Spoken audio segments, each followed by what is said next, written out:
अगर आपने मेरे YouTube चैनल को सब्सक्राइब नहीं किया है तो सब्सक्राइब बटन पर क्लिक कीजिए और बेल आइकन पर क्लिक करके नोटिफिकेशन ऑल कर लीजिए। हेलो दोस्तों, इस वीडियो में हम पढ़ेंगे क्लास 10th का चैप्टर 1 के फॉर्मूले।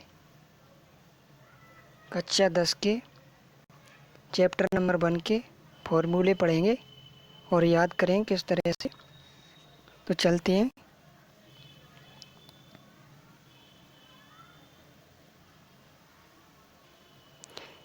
पहला चैप्टर है अध्याय 1 वास्तविक संख्याएं। चैप्टर का नाम है वास्तविक संख्याएं। तो सबसे पहले उसके बारे में जाने, चैप्टर के बारे में क्या दिया है उसमें फॉर्मूले।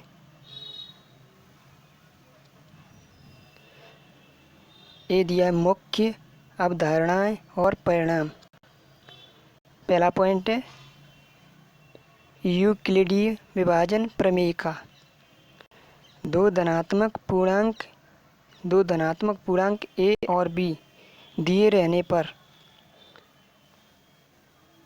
ऐसे अद्वितीय पूर्णांकों q और r का अस्तित्व है, जो सूत्र है a बराबर bq प्लस r, जहाँ है 0, r का मान है वो 0 के बराबर है और 0 से बड़ा है और b से छोटा है।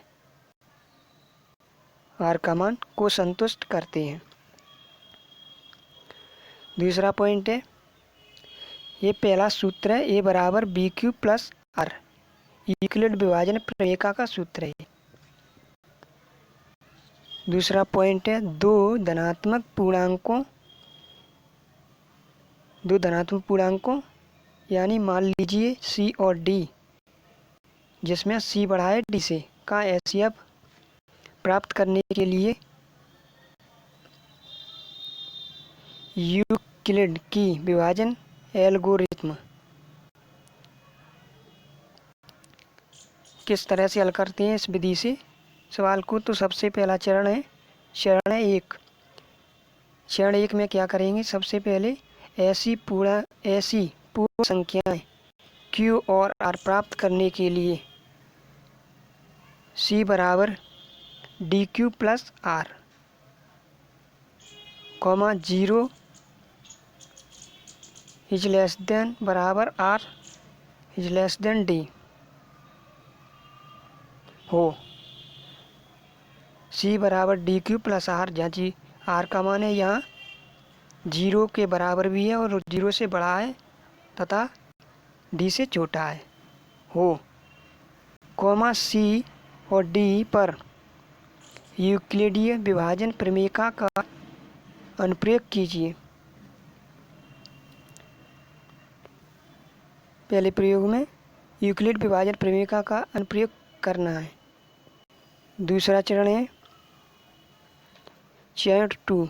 यदि r बराबर 0 है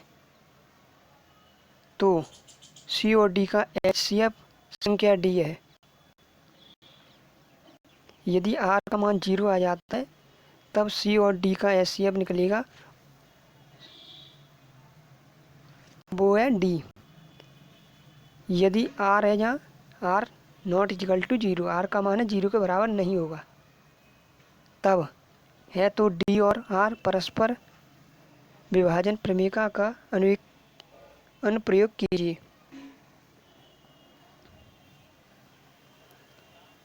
चरण 3 है इस प्रक्रिया को तब तक जारी रखिए जब तक कि शेषफल शून्य न प्राप्त हो जाए।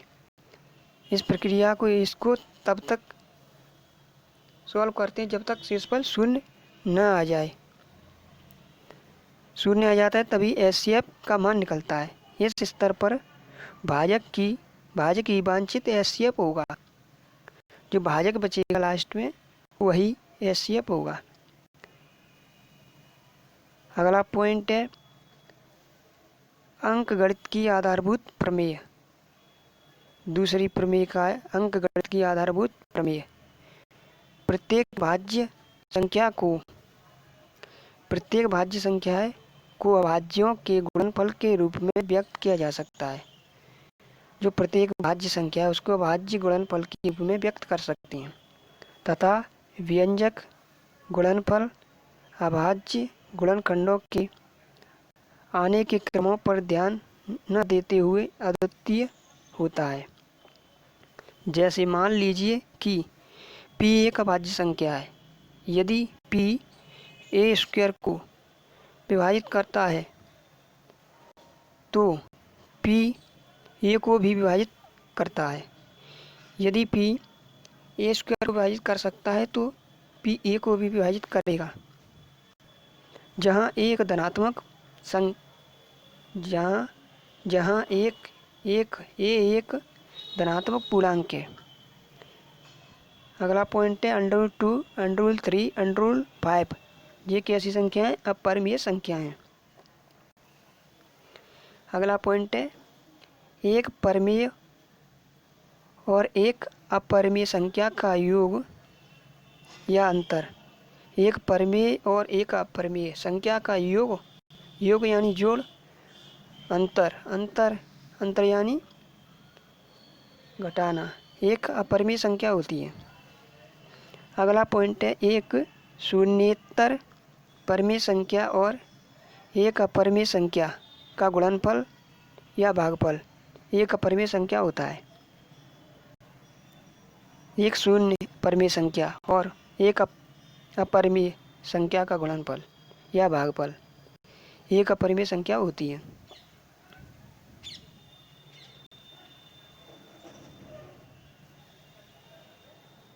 अगला पॉइंट है दो धनात्मक पूर्णांक a और b के लिए। यदि दो धनात्मक पूर्णांक दिए a और b के लिए HCF a, b का HCF निकलेगा क्रॉस एलसीएम a, b का निकालकर बराबर a क्रॉस b होता है। ये फॉर्मूला है। HCF निकलेगा a, b का क्रॉस एलसीएम निकालना है a, b का बराबर मान निकलेगा, वो होगा a क्रॉस b का मान निकलेगा। अगला पॉइंट है मान लीजिए कि x बराबर p/q, x बराबर है p/q, जहाँ p और q से अभाज्य संख्या है। एक परिमेय संख्या है जिसका दशमलव प्रसार शांत है। तब q एक अभाज्य गुणनखंड 2m × 5n के रूप का होता है, जहाँ m, n ऋणेतर पूर्णांक हैं। मान लीजिए कि x बराबर p/q एक परिमेय संख्या इस प्रकार है कि q एक अभाज्य गुणनखंड 2m, 5n के रूप का नहीं है, जहाँ m, n ऋणेतर पूर्णांक है। तब x का अशांत आवर्ती प्रसार होगा। तो दोस्तों इसकी PDF डाउनलोड करने के लिए डिस्क्रिप्शन में लिंक दी होगी, उस पर क्लिक करके डाउनलोड कर लीजिए। तो आज के लिए बस इतना ही। Thank you.